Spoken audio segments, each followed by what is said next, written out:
ఆంధ్రప్రదేశ్లో శాసనసభలో ఈరోజు ఆసక్తికర సన్నివేశం వచ్చింది.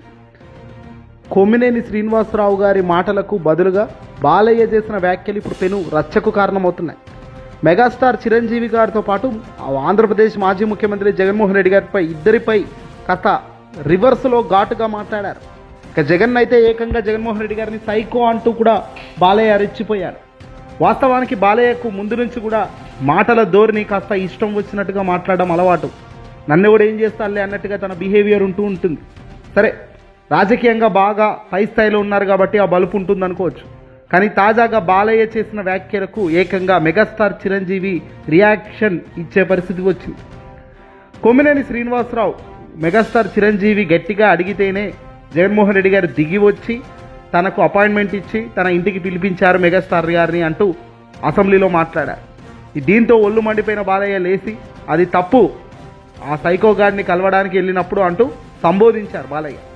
ఇక్కడ చిరంజీవి దీనికి సమాధానంగా చిరంజీవి కూడా ఈరోజు బాలయ్య చేసిన వ్యాఖ్యలపై ఆయన కూడా ఘాటుగానే రియాక్ట్ అయ్యారు.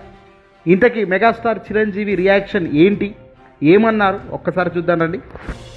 అసెంబ్లీలో ఎమ్మెల్యే బాలకృష్ణ వ్యాఖ్యలపై మెగాస్టార్ చిరంజీవి స్పందిస్తూ, నాపై బాలకృష్ణ గారు వ్యంగ్యంగా మాట్లాడటాన్ని టీవీల్లో చూస్తున్నాను.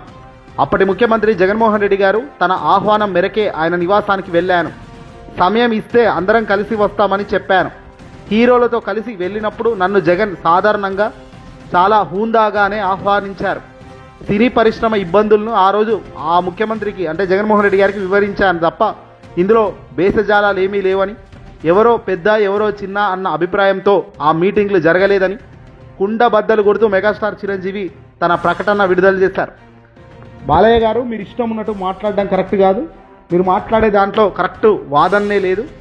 కొమ్మినేని శ్రీనివాస్కు బదులుగా మీరు లేచి మెగాస్టార్ చిరంజీవి గారిని అవమానించేటట్టుగా మాట్లాడడం, అలాగే జగన్మోహన్ రెడ్డి గారిని కూడా సైకో అనడం, వీటి మూలం చెల్లించుకోండి మీరు. కానీ మేము మాత్రం పద్ధతిగానే అక్కడ భేటీ అయ్యాము. మెగాస్టార్ చిరంజీవి గారు ఏం చెప్తున్నారంటే, స్వయంగా మాజీ ముఖ్యమంత్రి స్థానంలో ఉన్న జగన్మోహన్ రెడ్డి గారి ఆహ్వానం మేరకే మేమంతా కలిసి వస్తామని చెప్పాము, అలాగే కలిసి వెళ్ళాము. కుటుంబ సమేతంగా వెళ్ళినప్పుడు కూడా ఆహ్వానం చాలా హూందాగానే ఇచ్చారు.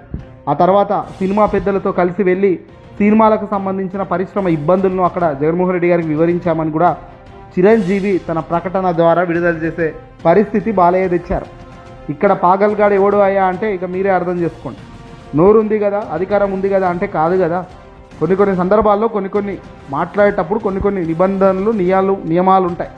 ఇష్టం ఉన్నట్టుగా మాట్లాడతాము. ఒక ఉన్నతమైన స్థాయిలో ఉన్న వ్యక్తిని పట్టుకొని వాడు వీడు అంటామంటే, నిన్ను ఇంకోడు వచ్చి వాడు వీడు అంటే ఊరుకుంటావా? నార్మల్గా కాళ్ళు తొక్కితేనే అభిమానులుగా కాళ్ళు ఎవరైనా దొక్కితే మీద పడితేనే చెంపలు బలగొట్టే కార్యక్రమం చేసే వ్యక్తివి నువ్వు మాట్లాడుతున్నావు గొప్ప వాళ్ళు ఏంటి మంచి వాళ్ళు ఏంటని.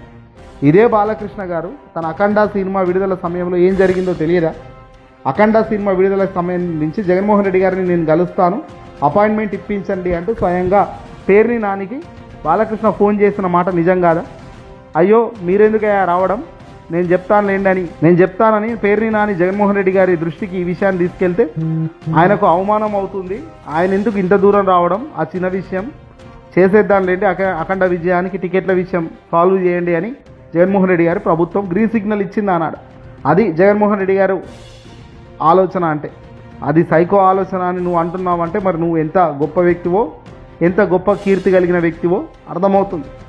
ఆర్థికంగా బలంగా ఉండొచ్చు, రాజకీయంగా బలంగా ఉండొచ్చు, కానీ ఆలోచన పరంగా కానీ వ్యక్తిత్వ పరంగా కానీ ఎప్పటికప్పుడు బయటపడుతున్న తీరు, నీ వీడియోలు చూస్తున్న తీరు, అందులో నువ్వు బిహేవ్ చేసే తీరు నిజంగా స్పష్టంగా కళ్ళకు కట్టినట్లు అర్థమవుతుంది. నీ స్థాయి ఏ స్థాయిలో ఉన్నావో, ఎక్కడి నుంచి మాట్లాడుతున్నావో ఏంటనేది.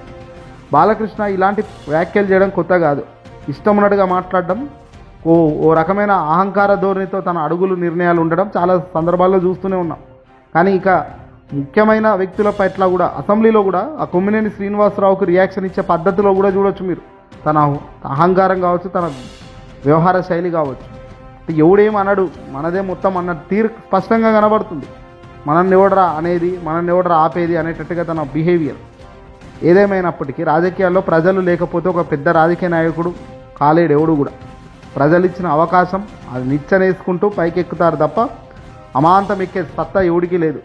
అది సినిమా హీరో, పెద్ద హీరో అయినా సరే, రాజకీయంలో ముఖ్యమంత్రిగా ప్రధానమంత్రి అయినా ఎవరైనా సరే ప్రజలు ఇస్తే ప్రజలు నిలబెడితేనే ఈరోజు మీరు గొప్పగా అయ్యారు, కాలర్లు ఎగిరేస్తున్నారు. అదే ప్రజలు తలుచుకుంటే ఎక్కడ పండబెట్టి తొక్కాలో కూడా ప్రజలకు తెలుస్తుంది. ఆ సమయం వచ్చినప్పుడు, ఆ సందర్భం వచ్చినప్పుడు అవి కూడా జరుగుతాయి, అందులో సందేహం ఏం లేదు. కానీ జగన్మోహన్ రెడ్డి గారిని కాస్త డిగ్రేడ్ చేస్తూ చిరంజీవి గారిని కాస్త హైప్ క్రియేట్ చేసేందుకు కొమ్మినేని చేసిన వ్యాఖ్యలకు బదులుగా బాలకృష్ణ వెంటనే లేచి ఆయన చెప్తే ఈయన తగ్గేది, ఈయన చెప్తే ఆయన తగ్గేది, వాడో సైకోగాడు అంటూ జగన్మోహన్ రెడ్డి గారిని ఆ మాటలు అంటూ చిరంజీవిని కూడా కాస్త వ్యంగ్యంగా చిరంజీవి గారిపై కూడా మాట్లాడడం జరిగింది. ఇవన్నీ చూసిన చిరంజీవి ఏకంగా స్వయంగా తానే ప్రకటన చేశారు. మేమే వెళ్ళినాం, జగన్మోహన్ రెడ్డి గారు ఆహ్వానించారు, మేము వెళ్ళామయ్యా, అసలు నువ్వు చాలా బాలకృష్ణ నాపై చాలా వ్యంగ్యంగా మాట్లాడటాన్ని టీవీలో చూస్తున్నాను, ఇది కరెక్ట్ కాదనేటట్టుగా కౌంటర్ ఇచ్చారు.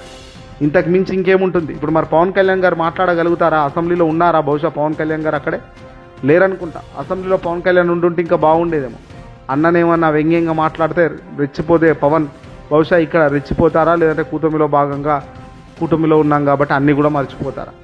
తల్లిని అన్న మాటలే మర్చిపోయిన పవన్ ఈరోజు అన్ననేమన్నా అంటే పట్టించుకునే పరిస్థితిలో ఉంటుందా?